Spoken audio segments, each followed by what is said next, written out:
Hello everyone, AmyR here with Prairie Paper and Ink, and finally using the Greeting Farm Secret Santa set that I showed in a haul video that I actually purchased a couple of years ago, that I actually thought was discontinued, but wasn't. So I do think, sorry, it might be sold out as of me posting this, but I have no control over that. I had so many people asking if I was going to do a video with this. So before the weekend, I pulled the set out and I trimmed it out. It is a red rubber stamp set backed on cling foam. It is uncut, so you need to trim it out. I kind of get a giggle when people freak out about this now. I guess I've been stamping so long. In the beginning, that's all there was red rubber stamps. And you had to basically pretty much put them together yourself, trim them out, put them on a block, etc., etc. Like, that's what we had to do all the time. Now it is a lot more rare to see sets like this, but I highly recommend the Tim Holtz scissors. Those cut through things like this, like butter. Even if you're not using rubber stamps, you need a pair of these scissors.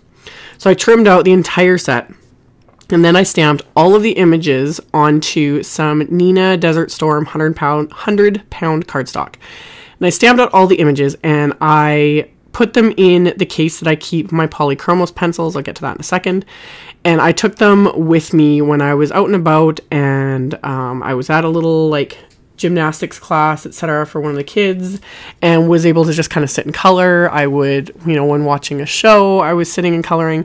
So I did most of my coloring off camera because I ended up coloring all of these images. And the last two I finished on camera. I've super sped this up though, just because otherwise we'd be sitting here for way too long. But yeah, I am using the Faber Castell Polychromos pencils. You can use any colored pencils. It doesn't have to be a certain kind, and it doesn't have to be fancier. Like, these are more artist grade pencils. If you are used to using the Prismacolor pencils or Crayola, etc., those ones, you will notice a difference with these. Those ones are much softer. They are wax based. This pencil is more, I think it's an oil base. It's much more firm, so it just feels different when you color with it. These are beautiful pencils. They are much higher price. I've had mine for a couple years. I don't pull them out very often, but I finally found a case for them. Gosh, this was well over a year ago. I got this off Amazon. If I can find a link, I'll share it. But I found this case for them that I can fit all of my Polychromos in. And it protects them really well, so I'm actually able to toss this into my huge, because I have like a purse the size of a suitcase, because it's quite large, the case for all of these. But I am able to toss that in my purse, and then I had brought my white gel pen and my little sparkle pen and whatnot, so I was able to kind of color on the go, which I don't do very often because I just, one, I don't get out much, and two, I'm usually, wrangling 4 children at a time, so there ain't no time for me to like sit and color or do anything. But I did get these done. It took all weekend to get all these images colored. So I went with all of them. I used a fairly light hand. No matter what brand of color pencils I'm using, I don't press very hard. Honestly, the biggest reason being is I have borderline carpal tunnel in my wrists.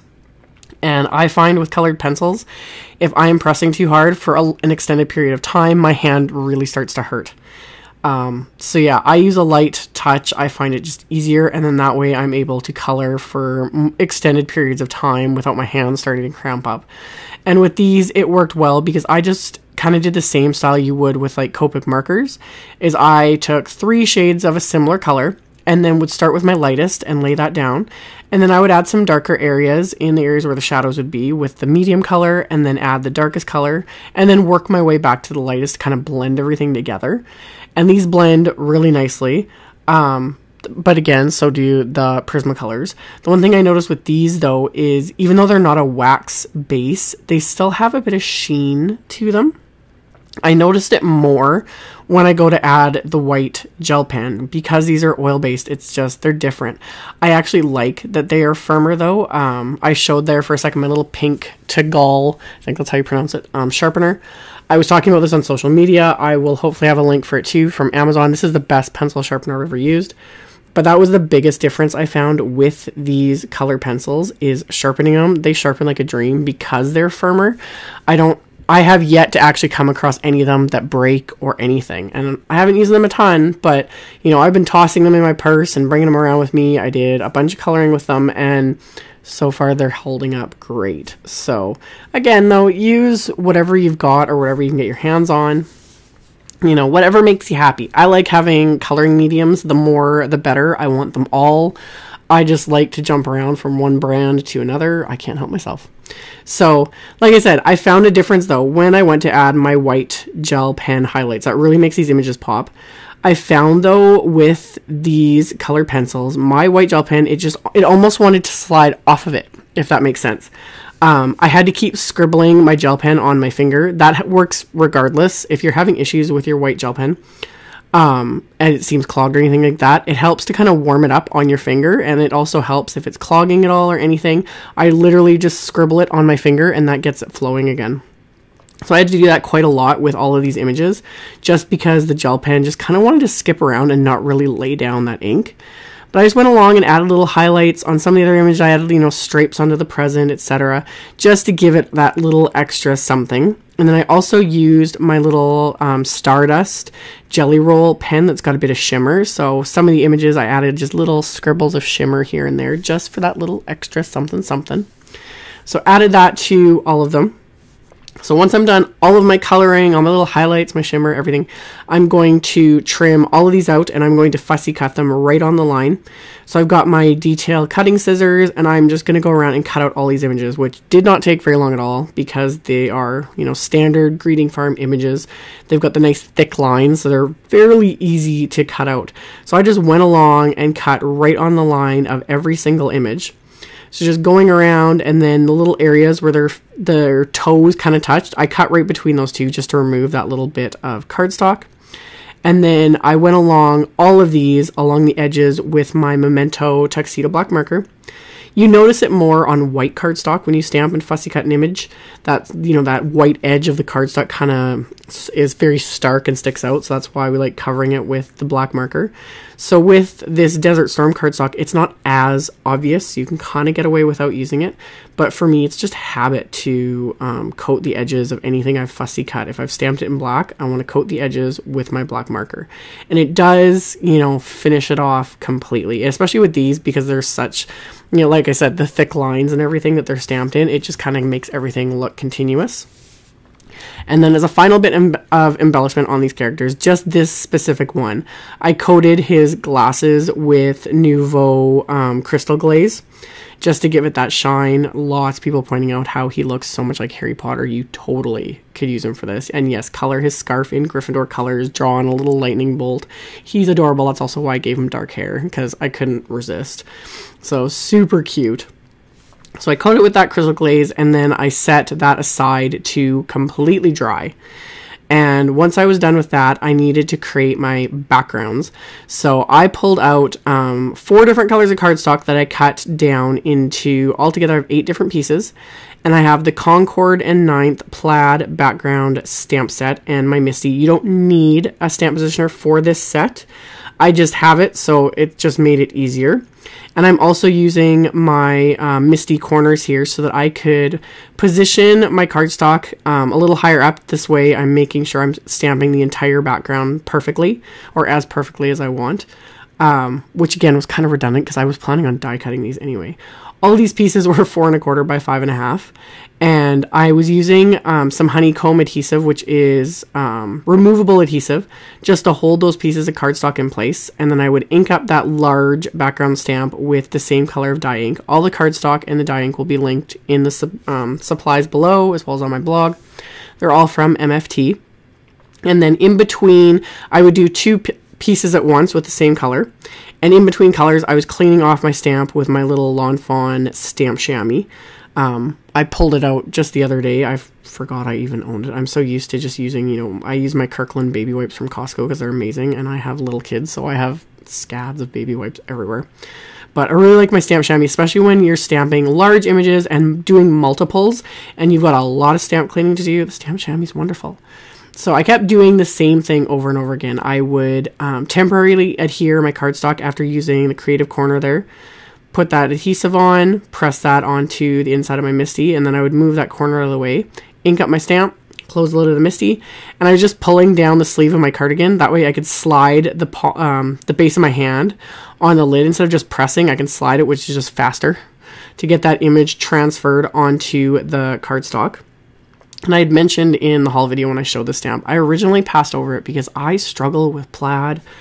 I can never get it to look right. Any sort of plaid builder set, I just have struggled with for years. It just never seems to work for me. I just can't seem to get it to look right. And so I had passed over this stamp and then saw so many samples with it, and I finally caved and got it, and I love it. I love it. It's so much easier to use because literally you just stamp this background. Oh, FYI, I did red last. If you ever work with red ink, I did red last. Red ink likes to get everywhere. It literally looks like blood here on this stamp chamois. Red ink can be a nightmare sometimes. So I did the red last because I did not want to get red ink on anything else. So I've got all my background stamp with the main stamp. And then in this set, there is another stamp that has 2 thin lines in it. And it is so easy. This is the very first time I've used it. So easy to just line this up and stamp it. I did think about heat embossing these lines with, a metallic embossing powder because that would look absolutely gorgeous. But I didn't have time for that because I used, all these dye inks to do the base of the plaid. You need to make sure that's completely dry before you go over it with embossing powder. And I just didn't want to bother. If I was only doing 1 or 2 cards, I totally would. But because I was doing 8, I was like, no, I'm just going to stamp everything and keep it simple. So I'm inking up the lines with just Hero Arts Intense black ink and stamping them all across all of these backgrounds. Really, really simple. I at first thought it would be much more difficult, to make sure that things were lined up and straight, but I just didn't have a problem. So got those stamped. And then I'm going to clean off my work surface because I got black ink on that. And then I'm going to make sure this stamp is completely cleaned off of that black ink. And then I'm going to rotate all of my backgrounds here and stamp those lines again, this time with Hero Arts Unicorn White Pigment ink. So it just gives it that little extra something. So same thing. And this is size just over, the stamps themselves are just over 5.5 inches long.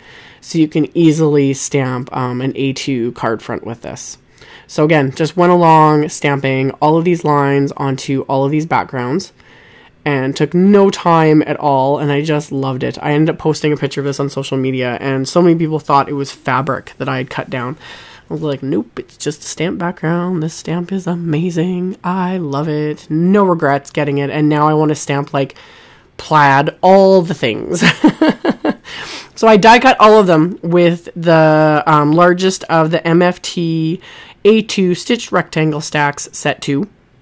And then I also die cut 8 pieces of vellum with the inside and out stitched rectangle stacks, which I could have just used one of the other ones from the large set I used, but I have them all sitting here, so that's what I ended up using. So I applied adhesive to the back of all my little characters. I'm just using my Xyron Mega Runner. So I applied adhesive to all of them first, and then I'm just flipping them over and adhering them to these vellum rectangles. And then once I have all my characters adhered to the rectangles, I can flip all of these over and apply the same adhesive directly behind the characters. That way it hides the adhesive and you won't see it through. I have yet to come across adhesive. There's vellum tape and all kinds of adhesives I've tried over the years that claim that you can't see them through vellum. The only time I've kind of had luck is if I run the entire piece through my little Xyron machine and coat the entire piece of vellum with adhesive. But it ends up making it more transparent. I did a video on that months ago, maybe over a year ago. I can't even remember now. But I like to hide my adhesive. It's just easier. So I applied all the adhesive behind the characters on all that vellum. And then adhered all of that to those card fronts. And then same thing, gonna adhere or apply all the adhesive to all of these card fronts, doing it all in one step. So I've got them just like spread out everywhere, piled up on top of things. I have my kids' shoes on my desk. I don't even know. Like, I have stuff everywhere. So I've got all my card fronts with adhesive. And then I can just adhere these to the bases, which are white cardstock that I cut to 4 1/4 by 11 inches and scored at 5 1/2. So these are all top folding A2 size cards. So get those all adhered. And then I went through my stash and I found some silver glitter enamel dots. They're old as heck. I don't have a link for them. I'm sorry. These were actually by Basic Gray, which shut down its papercraft operations and broke my heart. Okay, I'm not going to dwell on that because I'm going to like probably start crying or something, because they were one of my absolute favorite paper companies. Their pattern paper. Oh. Anyway, I still have a bunch of their enamel dots. So I use the silver ones on these cards just as a little something. I was going to use Tonic Nouveau crystal drops and glitter drops, but I didn't have time to do all 8 cards and let them dry. And like I said, don't have enough space to lay them all out right now. So I just did the enamel dots. And then to finish off the insides of the cards, I decided to just ink up the same images with the same color of ink as the cardstock. I'd stamp it off once onto my scratch paper there, and then use that second generation stamping on the inside of the card so it's easy to write over. And that's going to finish off my cards. I did think about adding sentiments. I was really kind of struggling with where I was going to place my sentiments, which ones I was going to use. I had other stamp sets pulled out. Like, I was going to go all out, and then in the end decided, you know what, I'm just going to keep these a little bit more simple since I'm doing 8 of them. Plus, a lot of the images don't necessarily have to be for Christmas. So there was a couple images, the way I colored them, and I did the red background on that are obviously a lot more Christmas themed, but so many of these images can be for any occasion, birthday, thinking of you, just because, etc., etc. So I decided to forego sentiments this time and keep it to just the images, and then having them stamped on the inside because they still have to have something on the inside. And then if I want, I could stamp a sentiment before sending it off to the recipient. So that is my set of cards using all of the little characters from the Greeting Farms Secret Santa stamp set. Like I mentioned, I will have links below the video to my blog post. I'll have links to all the supplies used, so check that out below if you're interested. Thank you all so much for watching and subscribing and thumbs upping and commenting on my videos. I really appreciate the support, and I will see you all very soon in the next one. Bye!